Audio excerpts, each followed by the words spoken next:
গল্পকথার আসরে আপনাদের সকলকেই স্বাগত। আজ আপনাদের জন্য যে গল্প নিয়ে এসেছি সেই গল্পের নাম টাকার গাছ। গল্পটি লিখেছেন সাহিত্যিক বুদ্ধদেব গুহ। ভোর হয়ে গেছে। আকাশ পরিষ্কার থাকলে এতক্ষণে রোদে ঝকমক করত চারিদিক। এখন উদম আকাশের নিচে কাজল রঙা মেঘলা ভোরের জলজ আবহাওয়া থমথম করছে। নিঃশ্বাস নিতেও ভার লাগে বুকে। কচু বনের ভেতরে আর গভীরে সিঁদুর রঙা ব্যাঙের ছাতার নিচে নিচে অনেকগুলো কটকটে ব্যাঙ টুকুর টুকুর করে কুড়ে কুড়ে খাচ্ছে এই আষাঢ়ের আলসে সকালকে। ঝমঝমিয়ে নামবে এবার এক পশলা শিগগিরই। সকালের গায়ের গন্ধ শুকেই বুঝতে পারল কেতো। ভরসা হয় না, সাহসও হয় না। তাই সেই ছোট্টবেলা থেকে কত কি কামনা করল, হলো কোথা। একটা না একটা ফ্যাচাং কিছু ঘটতে যাবেই সময় মতো। না, কিছুই আর কামনা করবে না সে, ঠিক করেছে কেতো। গামছাটাকে ভালো করে বেঁধে নিয়ে বিড়িতে শেষ দুটো সুখ টান লাগিয়ে নেমে পড়ল বলদটার লেজ ধরে জলকাদায়। ধানের শীষগুলো সব মাথা চাকিয়েছে পাশের জমিতে। সেখানে রোয়া বুনছে ওরা, তাই চুং লাগিয়েছে এবার। Heater hot hot hot. হাইটেও ভুলে গেল নাকি বলদটা। কি জ্বালা রে বাবা, চল চল। চলতে লাগলো বলদ, পিছনে পিছনে লাঙ্গলের উপর দাঁড়িয়ে কেতো। একবার দাঁড়িয়ে, একবার থেমে, একবার হেঁটে, একবার দৌড়ে কাদায় কাদায় ছপ ছপ সরসর শব্দ করে লাঙ্গল নড়ে চলতে লাগলো। পাশেই বাবুদের পুকুর, মস্ত পুকুর। মেঘলা সকালে সেই পুকুরের জলকে অন্ধকার ঘরের আয়নার মতো দেখাচ্ছে। তার মধ্যে ঝুঁকে পড়ে মুখ দেখছে নারকোল, তাল, ফলসা, আতা, আর একটা গব্ব গব্ব মুখের গোলাপ জামের গাছ। লাঙলচড়া কেতো উদ্দেশ্যহীনভাবে সামনে তাকিয়ে থাকতে থাকতে হঠাৎ অন্যমনস্ক হয়ে গেল। মাটি, ঘাস, পাতা, জল, ব্যাঙ, গাছ, বলদ, লাঙ্গল সব কিছুই যেন একটু একটু করে গন্ধ ধার দিয়েছে এই সকালকে। দল বেঁধে ফড়িং উড়ছে তিড়িং তিড়িং করে। কেতো আর বলদটার মাথার উপর দিয়ে উড়ছে। ফড়িংগুলোর ডানায় সেই গন্ধটা চারিয়ে যাচ্ছে, যেন ফতুবাবু মাছ ধরার চার ফেলেছেন গোপীপুরের পুকুরে। এমনই মিষ্টি লাগছে গন্ধটা। একটা হেলে সাপ কাঁচ কাটা হীরের মতো তার মাথা দিয়ে আয়নার মতো পুকুরের জলটাকে কেটে দু ভাগ করে পূব থেকে পশ্চিমে চলে যাচ্ছে। ছোট্ট ছোট্ট ঢেউ উঠছে দুপাশে। ঢেউগুলো দৌড়ে যাচ্ছে পাড়ের দিকে। সাপটা গিয়ে পশ্চিম পাড়ে উঠেই তাল গাছের নিচের জঙ্গলে মিলিয়ে গেল। এই সবে ঘুম ভাঙা সকালের অলস ছবি, ছাদ, আলসেমি মাখা গন্ধের মধ্যে ক্ষেতের মধ্যে দাঁড়িয়ে ঘুম পেতে লাগলো কেতোর। এই ক্ষান্ত মনের জন্যে কি রাতে একটু ঘুমোবার জো আছে? মা বাবার কাছে যখন ঘুরঘুর করে মাথা নিচু করে ঘুমটা দিয়ে ভালো মানুষ খুকিটির মতো, তখন বোঝার জোটই নেই যে দিনের হেলে সাপের রূপখানি রাতের বেলা কেমন কেউটে হয়। বিয়ের পর কেতোর ভালোই লাগতো, বেশ বেশিই ভালো। ও যেন ভেসে যেত কুচকুচে কালো জোড়া কলা গাছের পিছল পিছল ভেলায় চড়ে, বিল পেরিয়ে গ্রাম ছাড়িয়ে আশ্বিন মাসের উজলা জ্যোৎস্নায় ভাসা চকচকে কোনো উদলা নদী বেয়ে। খান্তমণির ছেলেপুলে হয়নি, তাই বোধহয় সে নতুনই আছে, একেবারে আন করা বিয়ের দিনের বউয়ের মতো। গায়ে এখনো নেবু পাতা গন্ধ, নিকু নিকু পুষু পুষু মুনু মুনু। ক্ষান্ত মনে বোধ হয় ক্ষান্ত দেবে না কখনো। মাটির ঘরের মেঝেতে শুতে বিয়েতে পাওয়া শীতল পাটি আর ছোট ছোট দুটি তেল চিটে বালির সম্বল করে ক্ষান্তমণি কেতোকে নিয়ে যেসব সার্কাস মার্কাস করে, তা সার্কাস কোম্পানির লোক জানলেও শিউরে উঠত। মাঝে মাঝে কেতোর বিদ্রোহ করতে ইচ্ছে হয়। সূর্য ওঠা থেকে সূর্য ডোবা ইস্তক কাজ, খালি কাজ আর কাজ, দিনে কাজ রাতে কাজ, আরাম বলতে সুখ বলতে কিছু নেই। এই মেহনতের বদলে তেমন কিছু সুখ সুবিধেও পাবার নেই। কেবল কোনো ক্রমে দুবেলা দুটি ভাত, ভাগ চাষের ভাত, ভাগ চাষের ডাল, কখনো সখনো ল্যাটা কি মৌরলা কি পুঁটি, অথবা মিরগেলের বাচ্চা বাবুদের পুকুর থেকে চুরি করে আনা। সে একটা হতভাগা। ভাবে কেতো একটা টাকার গাছ থাকলে ভালো হতো, সব সুখী তার কবজার মধ্যে থাকতো তাহলে। কেতো তার বাপ মানকে চিরদিন কেতোর মাকে বলতে শুনেছে, মায়ে কিছু চাইলেই বাপ বলতো, টাকা তো গাছই আছে আমার। কেতো লাঙল চালায়, টাগরায় জিভ ঠেকিয়ে শব্দ করে, টিক টিক ট্র ট্র হ্র টু, আর ভাবে সকাল থেকে সন্ধে এই জলে কাদায় রোদে শীতে এই কষ্ট আর সয় না। টাকার গাছ মাথায় ঘোরে সব সময়। কিন্তু একটা টাকার গাছ থাকলে বড়ই ভালো হতো। মা বাবা বউ ছোট ভাই বোন ক্ষান্তমণি সকলকেই ও হাত খুলে কত কি দিতে পারত। জীবনের কি সুখেরই তাহলে হতো, যা চাইতো তাই পেত। আরামের বান বয়ে যেত দুঃখের জীবনের মোড়া সোঁতা দিয়ে। দিতে তো অনেকেই অনেক কিছু ইচ্ছে যায়, কিন্তু টাকার গাছ বনে বাদারে খাল পাড়ে ঝোপে ঝাড়ে কোথাও কি পাওয়া যায়? তারপর বলদটাকে ঘোরাতে ঘোরাতে কেতো ভাবে, কিন্তু থাকতোই যদি সে গাছ, তবে কেতোর বাপ মানকে কি করে খুঁজতে বেরোতো না এতদিনে?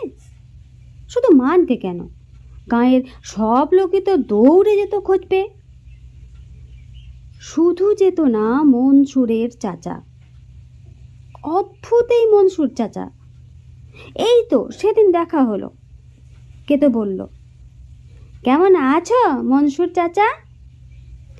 খুব ভালো আছি বাপ, খোদার বড় দয়া। খোদা বড় ভালোবাসেন আমাকে, ভালোবাসেন সকলকে, বড়ই সুখে আছি। তোমার লুঙ্গিটা যে একেবারে ছিঁড়ে গেছে গো চাচা, কেতো বলেছিল।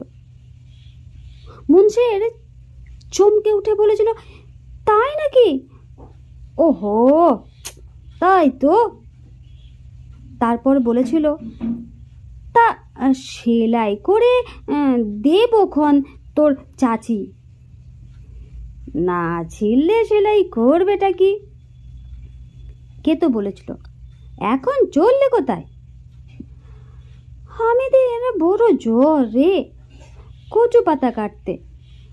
মাথায় জল না ঢাললে জ্বর কমবে না। সে কি, ডাক্তারের কাছে যাও চাচা। না না বাপ, ডাক্তার কি করবে? ও যদি অসুখ দিয়েছেন তিনি সাইড দেবেন। আমাকে বা হাকিমকে বা কম্পাউন্ডারই বা কেন? তার 4 দিন পর হামিদ মারা গেছিল। কবর দেওয়া হলো হামিদকে পুবের মাঠের গোরস্থানে। অনেক ফুলের গাছ সেখানে। পরদিন চাচার সঙ্গে আবার পথে দেখা হতে কেতো বলল, কাজটা বড়ই খারাপ করলে চাচা, গুণা হবে তোমার। অত কইরে বললাম, তবু তুমি কোনো রকম চিকিৎসাই করাইলে না। মেরে ফেললে জোয়ান ছেলেটারে গো, আমাদের হামিদকে। আরে বাপ, সেই কথা তো বলছে সকলেই, কিন্তু যার গাছের ফুল তিনি নেন। কেন নেন, কখন নেন, তার মানে কি আমরা বুঝি? তারপরই দাঁড়িয়ে পড়ে উপরে 2 হাত তুইলে বইলেছিল, চাচা সবই খোদার দয়া। ছালাম। কে তো বলেছিল, কি জানি, খোদাই বলো ভগবানই বলো, তুমি যে এত বিশ্বাস করো, কই তোমাকে তো সে কোনো সুখে দিল না। তবু দেখি তোমার ভক্তি ছেড়ে দা মরে না। তবা তবা বলল মুন্সের চাচা। তারপর আকাশের দিকে চেয়ে বলল, দেয়নি কি? মেহেরবান আমাকে দিয়েছেন, সবই তো দিয়েছেন, সুখ দিয়েছেন, শান্তি দিয়েছেন, তাকে বোঝার ক্ষমতা দিয়েছেন। আর কোনটা চাইবার ছিল রে আমার? কে তো অবাক হয়ে তাকিয়েছিল চাচার দিকে। লোকটা পাগল টাগল হয়ে গেছে নিশ্চয়ই, নইলে যার 17 বছরের ছেলে মারা গেছে 2 দিন আগে, সে কিনা এমন করে বলতে পারে যে খোদা শান্তি দিয়েছেন, সুখ দিয়েছেন। কে তো রাগ হলো, বলল, তোমাকে তো খোদা সবই দিয়েছেন, তা তেনাকে একটা টাকার গাছ দিতে বলো না তোমাকে। তোমার দরকার থাক আর নাই থাক, আমার বড় উপকারে আসে। মনসুর চাচা সাদা দাড়ি নাড়িয়ে কি যেন বলতে গিয়েছিল কেতোকে। তারপর বিড়বিড় করে বলেছিল, আচ্ছা বলবো বলবো এখন তেনাকে, আমার জন্যে লয়, তোর জন্যই বলবো বাপ। বেয়ান বাড়ি যাবে বলে গোলা সাবানে কাঁচা নীল রঙের হাফ শার্ট পরেছে বাপ, প্লাস্টিকের পামসু, টেরি কেটেছে তেল মেখে।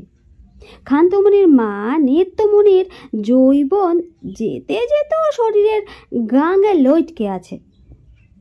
এখনও সে কাঁটা মারলে কেতোর বাপ মানকে ভিমড়ি খায়। খান্তমণির বিদ্যে শিক্ষে সব মায়ের কাছে শেখা নিশ্চয়। কেতোর মা আলু আর পাঁচ ফেলে মুসুর ডালের খিচুড়ি রান্না করছিল।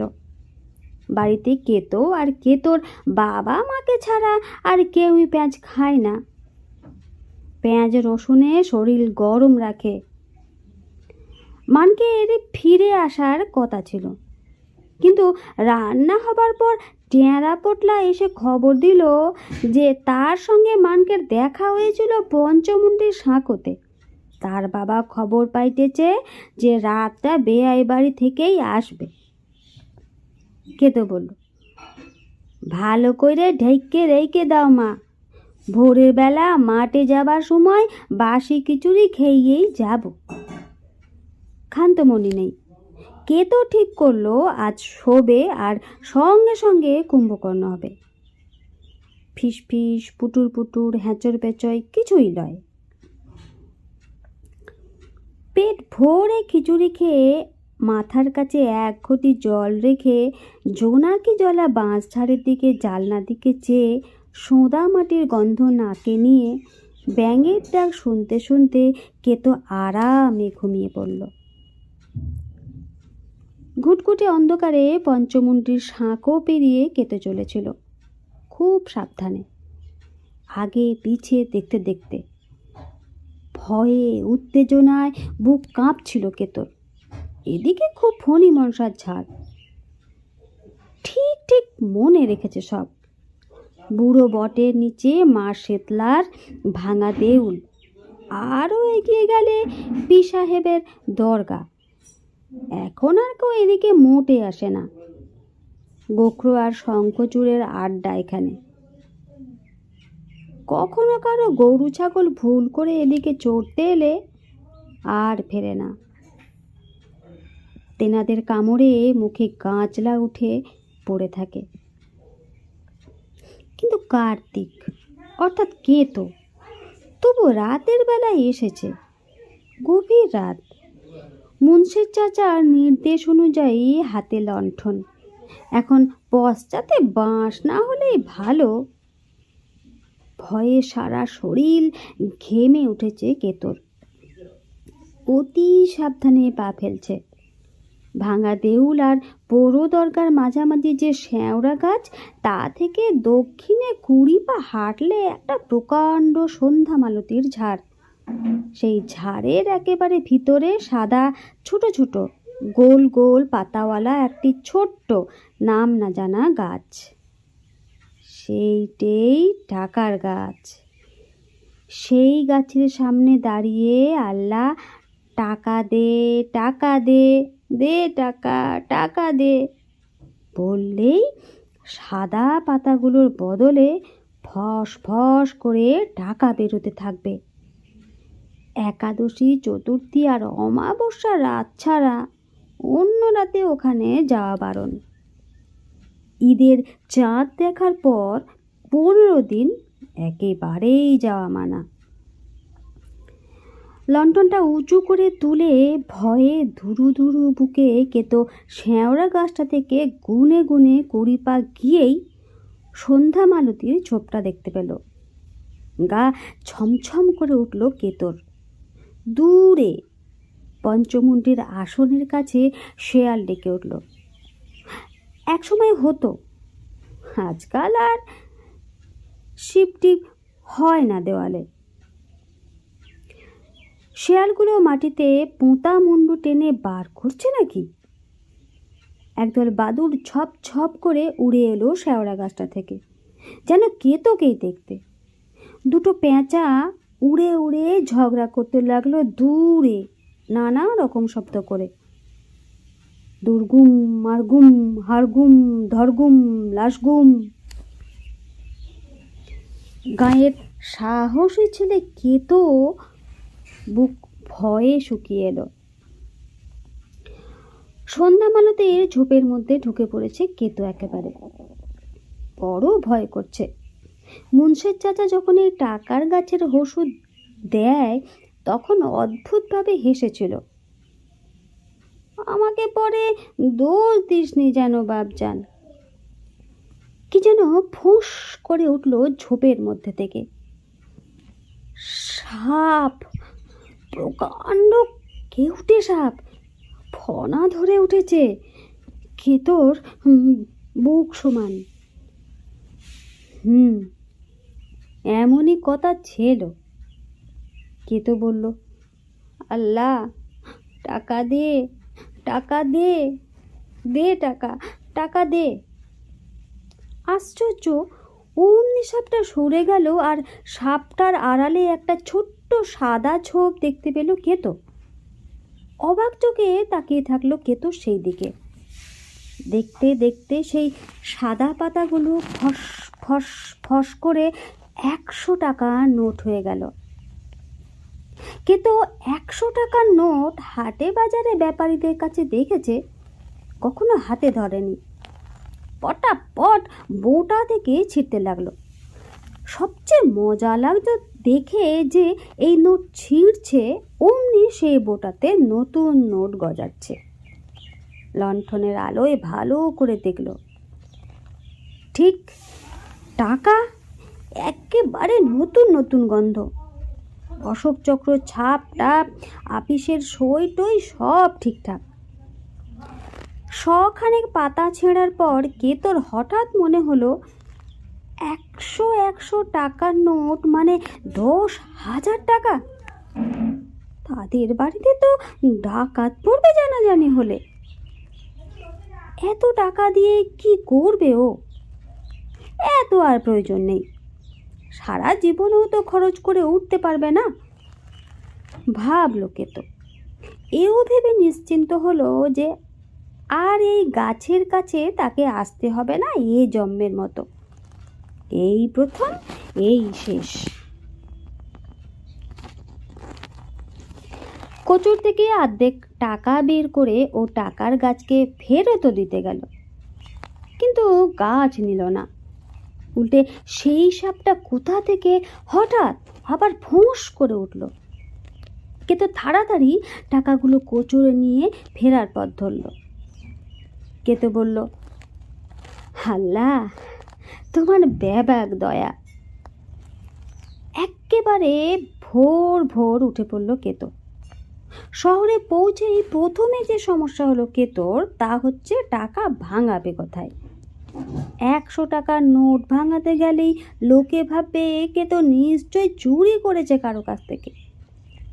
টাকা না থাকার হরেক সমস্যা এতদিন জানতো, কিন্তু টাকা থাকারও যে কম সমস্যা নয় তা বুঝতে শুরু করলো। এ শহরে হবে না, এখান থেকে 10 মাইল দূরে অন্য গঞ্জ আছে, সেখানে সে চলল বাসে চড়ে। প্রায় সেখানে পৌঁছে গেছে এমন সময় ভাড়া চাইল কন্ডাক্টর। কেতোর কাছে খুচরো নেই। 100 টাকা যে আছে সে কথা বললেও বিপদ। ভাড়া দিতে না পারায় কন্ডাক্টর জোর মেরে নামিয়ে দিল বাস থেকে। বাপ মা তুলে গালাগালি করে। কেতো এই প্রথমে জানলো যে টাকা দেখানো যায় না, থাকলেও যা লুকিয়েই বেড়াতে হয়। তা বড় বোঝা। বাকি 1 মাইল পথ হেঁটে গেল কেতো। এই গঞ্জে কেউ ওকে চেনে না। 2000 টাকা ভাঙালো প্রথমে। ব্যাংকের লোক তার দিকে এমন করে তাকালো যে কেতোর মনে হলো পুলিশও দিতে পারে। ছোট্ট জায়গা, 10-এর 5-এর নোট মিলিয়ে 2000 টাকা নিল সে। সেই টাকা রাখলো কাঁধের ব্যাগে। বাকি সব 100 টাকার নোট রইল কোচরে, যেমন তেমন থাকে। কেতোর তলপেট গরম হয়ে উঠল টাকার গরমে। তারপর এই দোকান ও দোকান ঘুরে বাপের জন্য, মায়ের জন্য, ভাই বোনের জন্য এত কিছু কিনলো যে তা বলার নয়। খান্তমনির জন্য পাছা পেরে শাড়ি কিনল, পাউডার, স্নো, আলতা, সেন্ট সব। ভালো দেরাদুন চাল কিনল 2 বস্তা। পোলাও খাবে, মাছ কিনল, ইলিশ।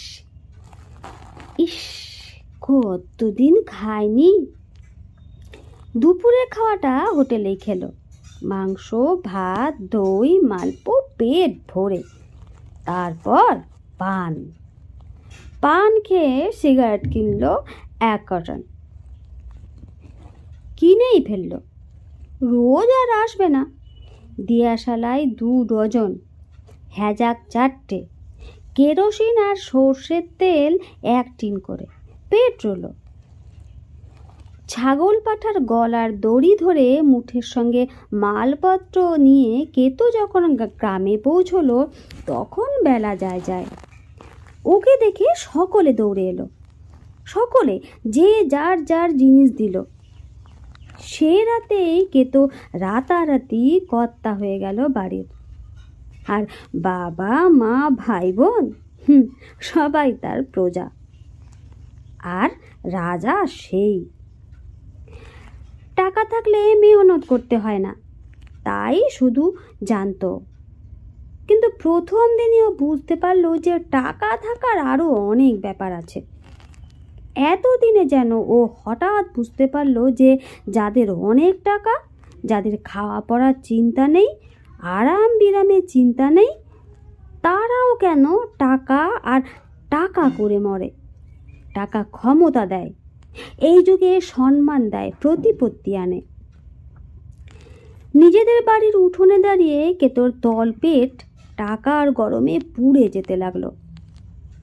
টাকা রোজগার করতে পারলেই হলো, সকলেকে সেই টাকার ভাগ পেলেই হলো, সকলেই খুশি। কিন্তু জিজ্ঞেস করলো না, অথবা জিজ্ঞেস করার সাহস করলো না, অথবা কোনো অশান্তি করলো না এ কথা জিজ্ঞেস করে যে কি করে এত টাকা কেতো পেল। রাতে যখন কেতো খেতে বসলো তখন মা, বাবা, ভাই, বোন সকলেই তাকে সমীহ করতে লাগলো। বাবার পাতে সবচেয়ে বড় কোলটা না দিয়ে মা কেতোর পাতেই দিল। কেতো আপত্তি করতে যেতেই বাপ মানকে হা হা করে উঠল। খেয়ে দিয়ে উঠে কেতো শুতে গেল। শুতে যাওয়ার আগে মানকে বলল, 4 জন লোক, দেখো কাল সকালে আমি বলদ আর হাল কিনে আনবো, খোঁজ লাগাও গ্রামে কার কার জমি বিক্রি হবে, যা দাম চাই তাই দেব, বাবুদের মতন পুকুর কাটবো, পাকা বাড়ি তুলবো, তুমি এইসব বন্দোবস্ত দেখাশোনা করো, এখন থেকে টাকার ভার আমার। বলি সিগারেটের কার্টন খুলে বাপকে অর্ধেক সিগারেট প্যাকেট আর 1 প্যাকেট দিয়াশালায় দিল। মানকে ছেলের বেয়াদপি মাপ করে দিয়ে সিগারেটের সুখ টান দিয়ে ভাবলো, তার কপালে শেষ জীবনে এত সুখী ছিল, কে জানতো। সবই ভগবানের দয়া। ছেলে তার টাকার জাহাজ, চাঁদ সদাগরের ময়ূরপঙ্খী নাও লেগেছে তাদের ভিটেতে। এখন মানকেদের বাড়ি গ্রামের সবচেয়ে বড় বাড়ি। ক্ষেত খামার, কুলি কামার, কুয়ো, টিউবওয়েল, গাই বাছুর, ছাগল পাঁঠা, হাঁস মুরগি, গোলা ভরা ধান, সব কিছুই ওদের আছে। লোকজন, দাস দাসী, অতিথি অভ্যার্তদের বাড়ি সব সময় গমগম করে। ওর বাপ বেটারা কেউই গতর খাটায় না, আর লোক খাটায়। যাদের টাকা নেই তাদের খাটায় ওরা টাকা দিয়ে। কেতোর মায়ের 2 জন ঝি, রান্না বান্নাও তারাই করে। ধান শুকোয়, ডাল ঝাড়ে, ঢেকিতে চিড়ে কোটে, নাড়ু বানায়, মুরগি বানায়, পাটিসাপটা, চন্দ্রপুলি, ক্ষীরের পুতুল বানায়।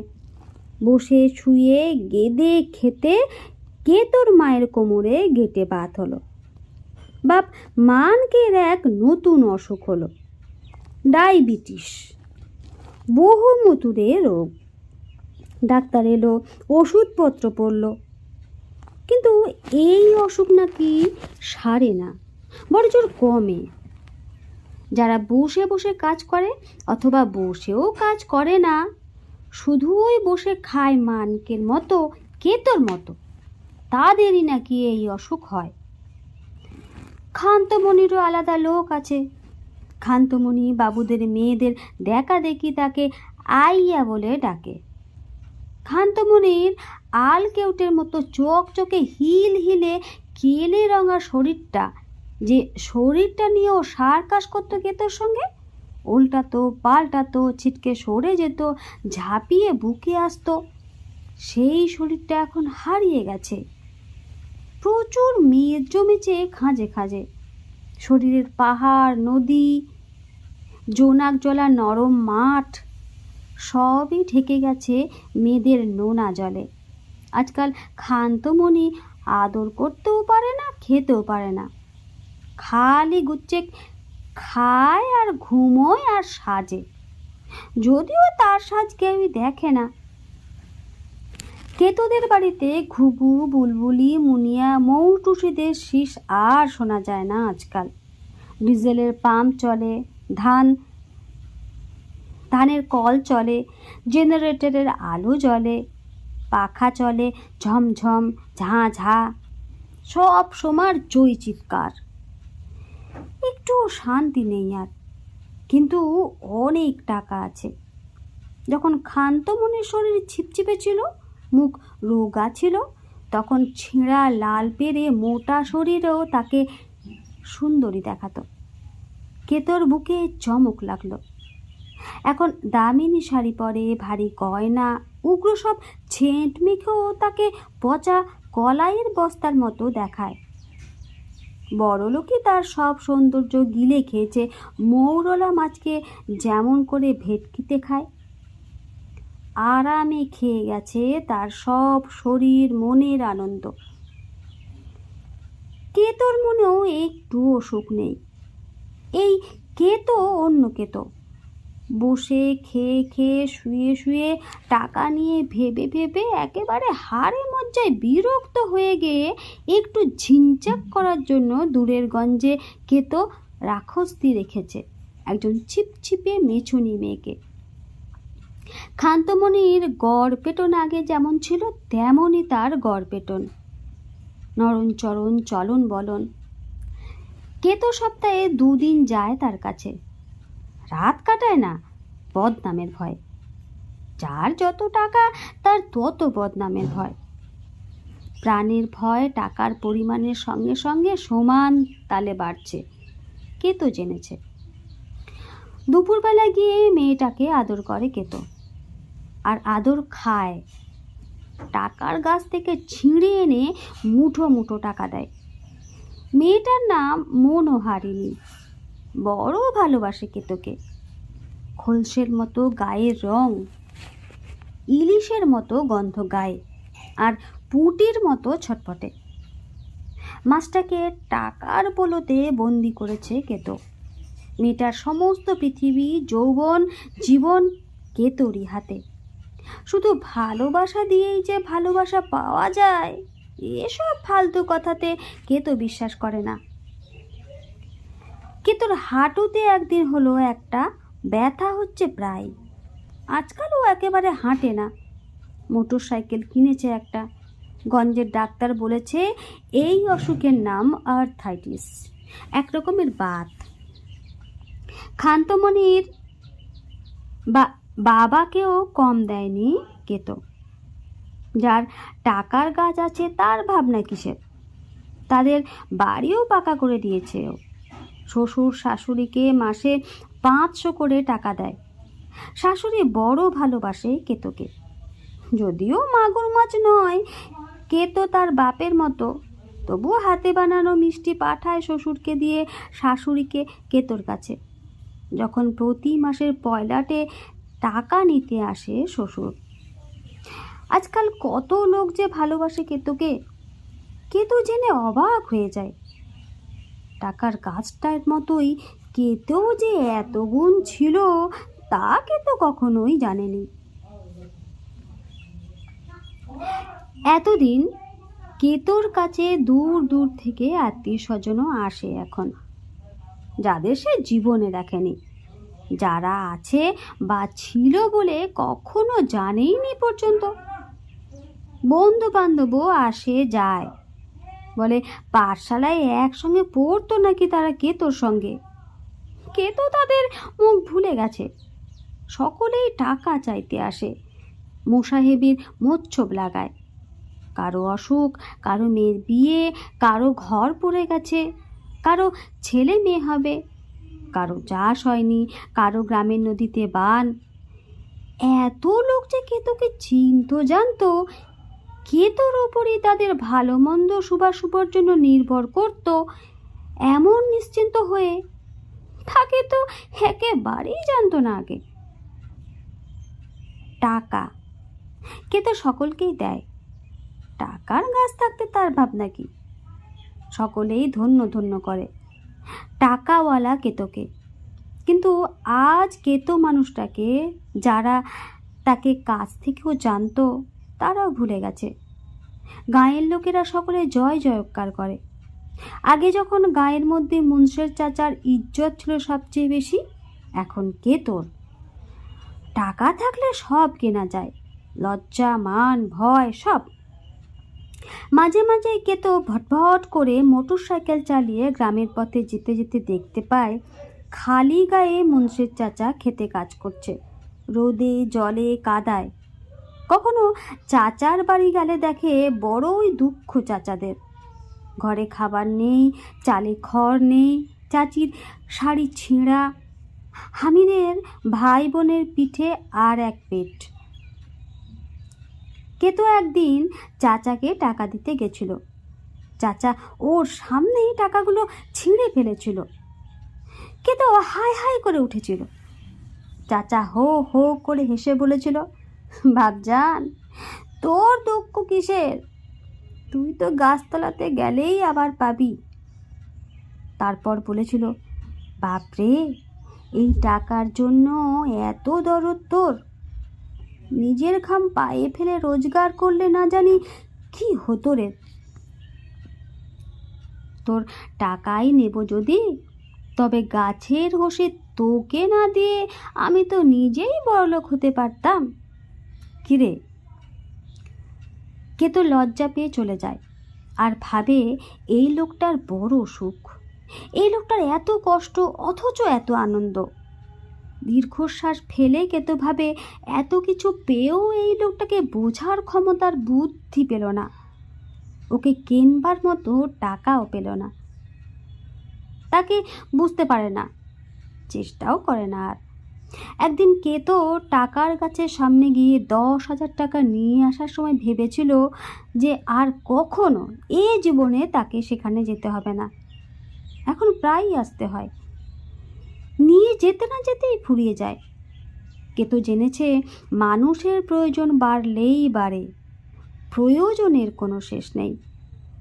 কেতোর জীবনে এখন কোনো বৈচিত্র্যই নেই আর, শুধুই সুখ, শুধুই আরাম, শুধু গাছ থেকে পাতা ছিঁড়া আর খরচ করা। এমনি করেই চলছিল কেতোর কিয়ামত জগৎ। হঠাৎ একদিন সর্বনাশ হলো। এক অমাবস্যার রাতে কেতো টাকার গাছের কাছে পৌঁছে দেখলো জোড়া কেউটে ফোঁস ফোঁস করে কিছুতেই তাকে কাছে যেতে দিল না। সে রাতে ফিরে এলো কেতো প্রাণটি বাঁচিয়ে, কিন্তু আবার সে ফিরে না গেলে মান প্রাণ কিছুই যে বাঁচে না। আর তাই একাদশীর দিনে বন্দুক সঙ্গে নিয়ে গেল। এখন তার 2 নলা বন্দুক আছে। উড়ুম উড়ুম করে মেরে ফনা গুঁড়িয়ে দিল জোড়া সাপে।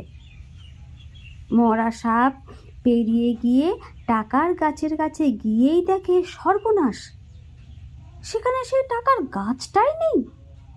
একটা কাঁটাওয়ালা ফণিমংসা হাত পা ছড়িয়ে খোঁচা খোঁচা দাড়ি দিয়ে টান টান দাঁড়িয়ে আছে অন্ধকারে। কে তো পাগলের মতো খুঁজলো এদিক ওদিক, কিন্তু না, গাছ নেই। টাকার গাছকে আর কোথাও খুঁজে পেল না কেতো।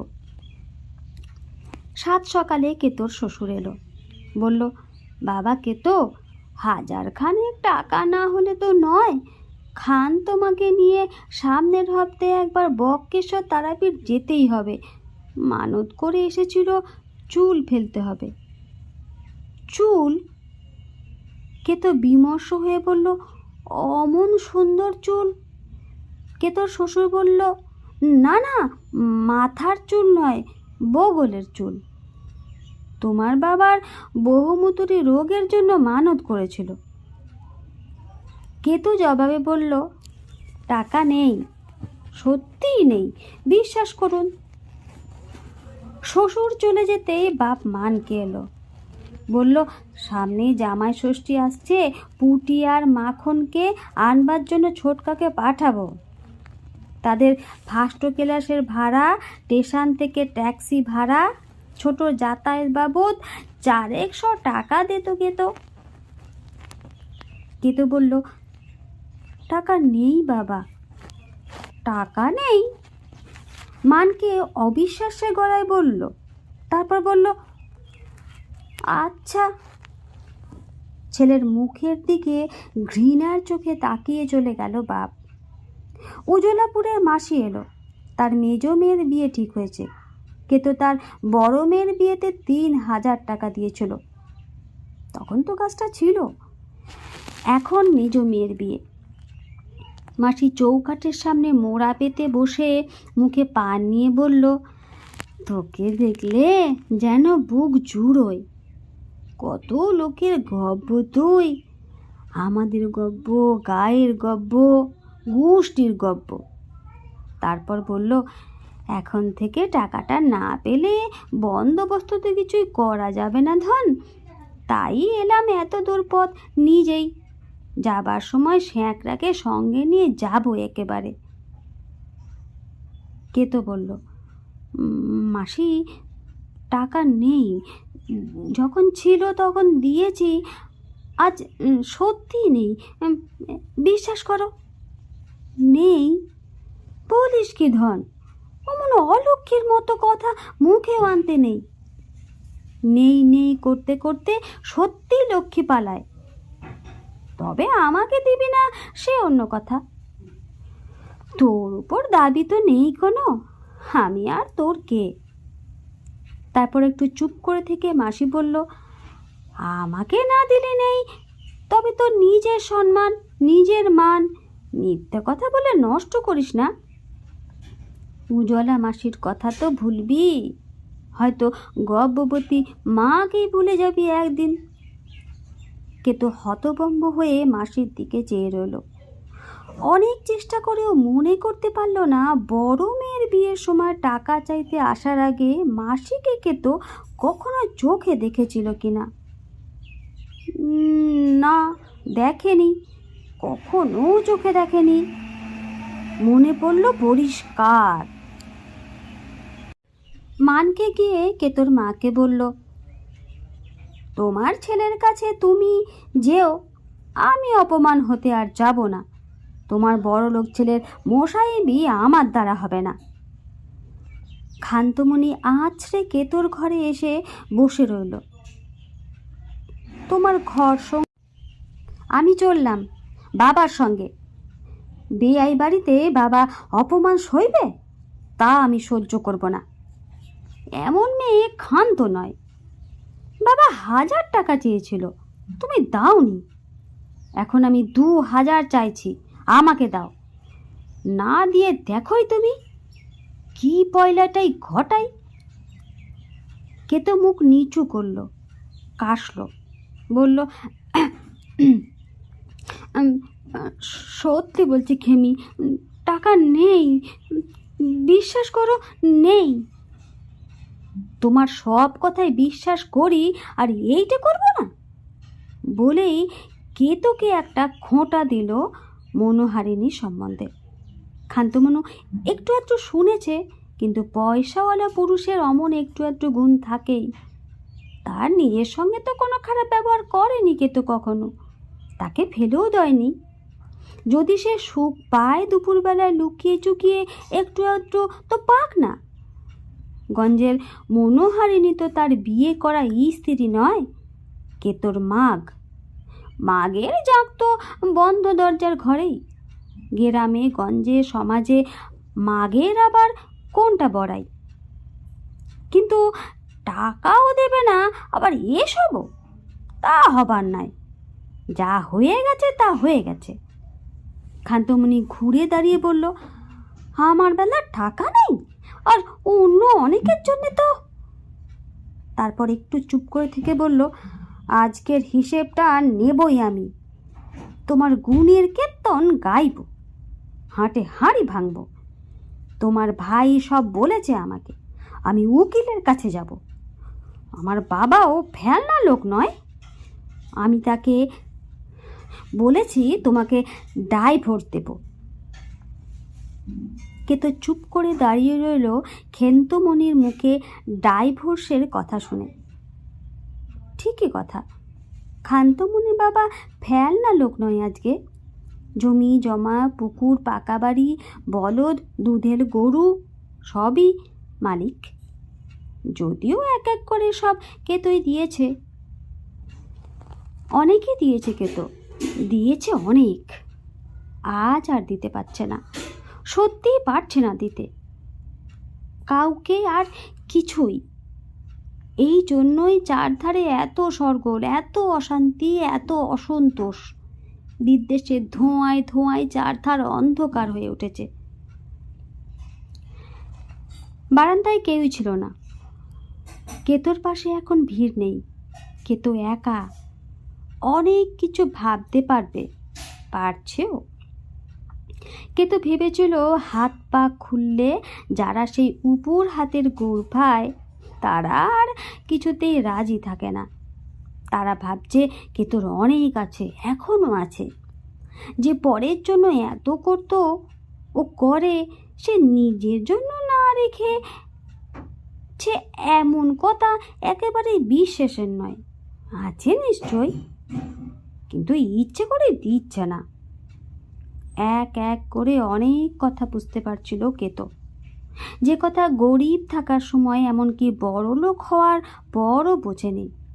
আজ বড়লোক থেকে হঠাৎ গরিব হয়ে পড়ায় তার চার ধারের লোকজন, দাবিদার, আত্মীয় স্বজন সকলকে দেখে তার মনে হচ্ছে কারো জন্য কিছু করা, প্রাণ ভরে করা, দরদ দিয়ে করার মতো ভুল আর দুটি নেই।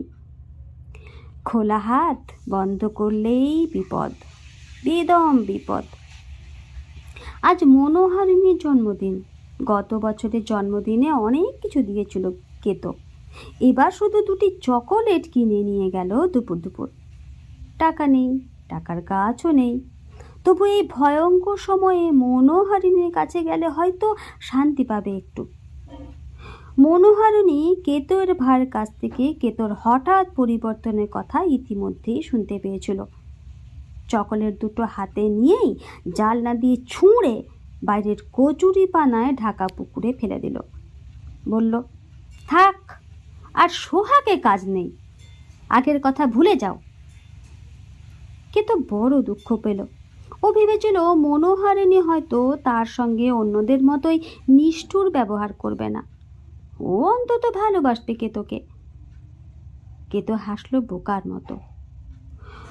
ওর দুঃখটা ঢেকে মুখে বলল, মনো, আমি গরিব হয়ে গিয়েছি, আমার আর টাকা নেই, সত্যি।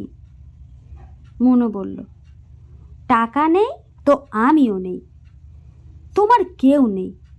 ফেলো করি মাখো তেল, ওসব যাত্রা অন্যখানে করো, আমার সময় নষ্ট করো না। মাঝিকার বীরেন সাপুই এখনই আমার ঘর আসবে, ঘর খালি করো, কাটো দেখিনি এখান থেকে। কেতো যখন বের হয়ে এলো মনোহারিণী ঘর থেকে, তখন হঠাৎই ওর বড় হালকা হালকা লাগতে লাগলো। ও যেন এতদিন টাকার গাছের নিচে চাপা পড়েছিল। কেতোর সমস্তটুকু কেতো একেবারেই হেজে মরে গেছে ওই টাকা তলায়। কেতো যে একটা মানুষ হিসেবে যে ওর সামান্য কিছু প্রেম, ভালোবাসা, ভালো ব্যবহার পাওয়ার ছিল অন্য মানুষের কাছ থেকে, এই কথাটা ওর কাছে সকলেই ভুলে গেছে। ওর টাকাকেই সকলে ভালোবেসেছিল, ওকে ওর নিজের জন্য একজনও চায় না, কখনোই চায়নি। বাড়ি ফিরতে আবার সকলের আক্রমণের মুখে পড়ল কেতো। কেউই ওকে বিশ্বাস করছে না, সকলের চোখেই অবিশ্বাস্য। যার একদিন অনেক টাকা ছিল তারও একদিন যে টাকা ফুরোতে পারে, এই কথা যারা প্রাপক গ্রাহক তারা বিশ্বাসই করতে চায় না। কেতো বুঝলো সংসারে সব মানুষই নিজের চোখ দিয়েই অন্যকে দেখে, যে যেমন চোখ নিয়ে জন্মেছে। মানকে, খান্তমণি, ওর ছোট ভাই, খান্তমণির বাপ, এরা সকলেই নিজের নিজের বুদ্ধি ও বিচার দিয়েই কেতোকে ওজন করেছে। তাদের বিবেক অন্যরকম। কেতো যে টাকার গাছের পাতা ছিঁড়েছে আর অকাতরে লোককে দিয়েছে, নিজের জন্য কোথাও কিছু লুকিয়ে রেখেছে, এ কথায় বিশ্বাস করা কেতোর বাপ মানকের পক্ষে সম্ভব ছিল না, অন্যদেরও বোঝা সম্ভব ছিল না। কেতোর গর্ভধারিণী মা পর্যন্ত কেতোকে টাকা না থাকার অপমানে ক্ষমা করল না। কেতো সে রাতে কিছুই খেলো না, কেউ খেতেও বলল না। ও ঘরে শুতে গেল, কিন্তু ক্ষান্তমণি শোয়ার ঘরে ঢুকতে দিল না, দোর বন্ধ করে রইল। ভিতর থেকে বলল, গঞ্জের মাগের কাছে যাও, যাকে পায়ে জোর করে আর বিছে আর হীরের নদ দিয়েছ, তার ছুন্দরি গন্ধ করলে শো। আমার দরজা তোমার জন্য বন্ধ। বাইরে খুটখুটে অন্ধকার। পুকুর পাড়ে ঝোপে ছাড়ে বাঁশবনে লটকা গাছের ডালে ডালে জোনাকি ঝুলছে। হুক্কা হুয়া করছে দূর নদীর পাড়ে শেয়াল। হাম্বা ডেকে উঠল বাদামি রঙা লক্ষ্মী গরুটা। ও ও ও কিছু বলছে নাকি? না, এই গরু, ছাগল, হাঁস, মুরগি, কুকুর, বেড়ালরাই টাকা থাকা না থাকায় ভালোবাসার কিছুমাত্র তফাৎ করে না। কেলো কুকুরটা পায়ের কাছে কুণ্ডলি পাকিয়ে শুয়েছিল। কেতো ঘর ঘরে চাপা গলায় ডাকলো, কেলো, কেলো রে। কেলোর কালো রঙের লেজটা অন্ধকার নাড়িয়ে নিঃশব্দে নড়ে উঠল ভালোবাসায়। নমস্কার।